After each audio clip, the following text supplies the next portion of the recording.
ശ്രീകുമാർ, ആ RSSനെ തന്നെയാണോ താങ്കൾ ഉദ്ദേശിച്ചത്, അതോ TG തെറ്റിദ്ധരിച്ചതാണോ?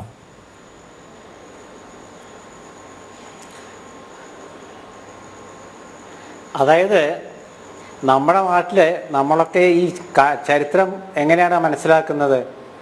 നമ്മുടെ നാട്ടിൽ നമ്മുടെ മുമ്പിലുള്ള ഒരുപാട് ചരിത്ര രേഖകളുണ്ട്, ഒരുപാട് വാർത്തകളുണ്ട്. ഈ വാർത്തകളൊക്കെ വെച്ചിട്ടാണ് നമ്മൾ പലതും പറയുന്നത്. അതിലൊന്നും ശ്രീകുമാറൊന്നും കണ്ടുപിടിച്ചതല്ലല്ലോ. എന്താണ് അടിയന്തരാവസ്ഥ കാലത്ത് സംഭവിച്ചത്, ഏതൊക്കെ രാഷ്ട്രീയ ഏതൊക്കെ നിലപാടെടുത്തു എന്നുള്ളതൊക്കെ നമ്മുടെ മുമ്പിൽ നിൽക്കുന്ന കാര്യമാണ്. അത് എന്താണെന്നുള്ളത് എല്ലാവർക്കും അറിയുന്ന കാര്യവുമാണ്. എന്നെ സംബന്ധിച്ചിടത്തോളം ഞാൻ സംഘടനകളെ ആക്ഷേപിക്കുക എന്നുള്ള എൻ്റെ ഒരു നയമല്ല. പക്ഷെ അടിയന്തരാവസ്ഥയെക്കുറിച്ച് മേനി നടിക്കുന്നവർ അക്കാലത്ത് എന്താണ് ചെയ്തത് എന്നുള്ളതൊക്കെ ചരിത്രപരമായ വസ്തുതകളായിട്ട് നമ്മുടെ മുമ്പിൽ നമ്മൾ കാണുന്നതാണ്. നമ്മൾ വാർത്തകളാണ് നമ്മൾ ഈ പറയുന്നത്.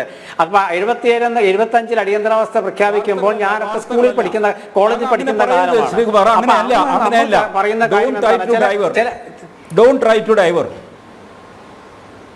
ഞാൻ പറയുന്നത് ഇപ്പം നിങ്ങൾ വാർത്തകളെന്ന് പറയുന്നത്, നിങ്ങൾ പറഞ്ഞത് ചില സംഘടനകൾ എഴുതിയ കത്തുകൾ നമ്മുടെ മുമ്പിലുണ്ട് എന്ന്. നമ്മുടെ എന്ന് പറയുന്നത് ബഹുവചനമാണല്ലോ. എൻ്റെ മുമ്പിലില്ല, ഞാൻ കണ്ടിട്ടില്ല, എനിക്കറിയില്ല. നിങ്ങൾ അതൊന്ന് പരസ്യപ്പെടുത്തു. വാർത്തയല്ല, കത്ത് പരസ്യപ്പെടുത്തു. RSS എഴുതിയ കത്ത് പുറത്തു വരട്ടെ എന്ന്. എന്തിന് നിങ്ങൾ ഭയക്കണം? എന്തിന് നിങ്ങൾ ജനറലൈസ് ചെയ്യുന്ന? ഇങ്ങനെ ഒരാവശ്യമില്ല. You can specifically attack RSS boldly.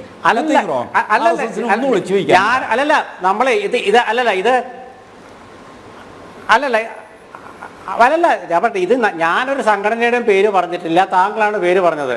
ഞാൻ പറഞ്ഞത് എന്താ വെച്ചാൽ, ഞാൻ നമ്മൾ ഈ കാണുന്നത് വായിക്കുന്നതും പറയുന്നതേ നമ്മൾ പറയുള്ളൂ. അതെല്ലാം ഇതെല്ലാം പുറത്തു വെക്കുക, ഇതെല്ലാം മേശപ്പുറത്ത് വെക്കുക എന്നൊക്കെ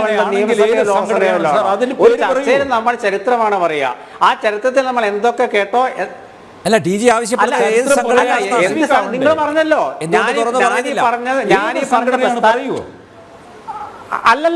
അല്ല ഏത് സംഘടന അല്ലല്ല എന്നെ അല്ല ഞാൻ പറഞ്ഞ ഏത് സംഘടനയാണെന്നോ. താങ്കൾ പറഞ്ഞ സംഘടന ഏതാണ്? താങ്കളുടെ സംഘടനയുടെ പേര് പറഞ്ഞില്ലേ? RSS. എന്നെ സംബന്ധിച്ചിടത്തോളം ഞാൻ പറഞ്ഞല്ലോ, നമ്മളെ സംബന്ധിച്ച് ഞാൻ ഈ ചരിത്രമായിട്ട് കൂട്ടിയിണക്കുകയാണ്.